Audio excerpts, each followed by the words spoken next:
Why include Escharum? Short answer is best stated by Master Chief. But at the end, he was just a soldier. Hoping he'd done the right thing. But let's take a step back. Who is Escharum? Who is Master Chief? They are characters in the newest game in the Halo franchise, Halo Infinite, released late in 2021 to a fairly positive reception. In the game, you play as the legendary warrior from the United Nations Space Command, known as Master Chief. One of the villains in Halo Infinite is Escharum, leader of the Banished. Before the game, Chief was defeated by the Banished, who took over a super weapon known as a Halo Ring, and it is Chief's job to take the ring back from the Banished. There's a lot more that goes into what makes Escharum a good inclusion for Halo Infinite, though. His main role is to act as a foil to Master Chief. Throughout the game, especially in the beginning, you can see how the game uses its cutscenes of the two filling the same roles in their groups. This dynamic is used to flesh out both characters by showing what they could have been if they were in different circumstances. Both have lost a person that they held close before the start of the game. Master Chief lost one of the few he held close, Cortana, an AI.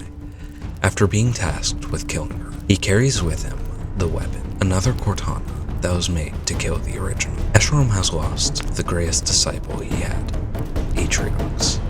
Atriox was the one who made the Banished into what they are in the time of Halo Infinite. Atriox's absence can be felt throughout the Banished as you fight, with reminders of his will often on repeat from the holograms of Escharum that can be seen scattered about. They both dive into their work as a way of dealing with the loss, but where Chief feels more focused on pushing back the Banished for the betterment of humanity, Escharum seems more focused on killing the Master Chief because that's what Atriox failed to do. Both push their groups to hope in the face of great loss. They both take the role of a leader upon themselves and both inspire those around them. Chief comes as the last Spartan on the ring and pushes the UNSC into being able to fight and win, whereas at the start of the game, they are shown to be at a severe disadvantage, most of the troops having been killed by the Banished. Escharum pushes the Banished to complete the path that Atriox set them on, trying to harness the power of the Halo Ring and devastate all who stand in their way. To do this, Escharum allied himself with a being known as a Harbinger, a being who understands the operations of the Halo Rings and could help the Banished with their goals. The biggest difference that the game shows are the situations the two are in and how they choose to interact with the world. These differences push the characters apart, showing us how the events of the game could play out differently if one fact was changed: a looming sense of mortality. Escharum is dying throughout the game. He has an illness that will kill him, even if the Master Chief doesn't. This makes Escharum look at his own life and try to build a legacy that he feels will keep his and Atriox's name talked about by the generations that follow.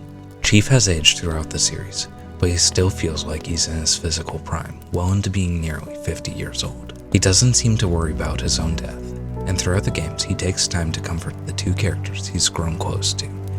He does this in moments of quiet when either his pilot Echo 217 or the AI known as the Weapon are doubting themselves, in what are probably the best cutscenes to come from Halo Infinite, if not the Halo franchise as a whole, in my opinion. I'm sorry, Chief, but how have you ever failed? I should have protected Cortana.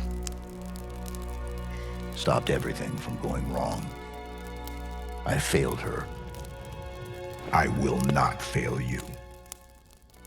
What you can see in Halo Infinite are two paths a character could have gone down, one of selflessness and one focusing solely on legacy. The game chooses to honor both, showing Chief respecting the death of one who is so similar to himself. The reason for Escherum's inclusion is to show you that even with the Banished and UNSC being very different, at their core, they are only different from one another on a surface level. The missions change. They always do. I just want to say thank you to anyone who has watched all the way to the end of this video. It means a lot to me, and if you enjoyed, I hope you will like or subscribe.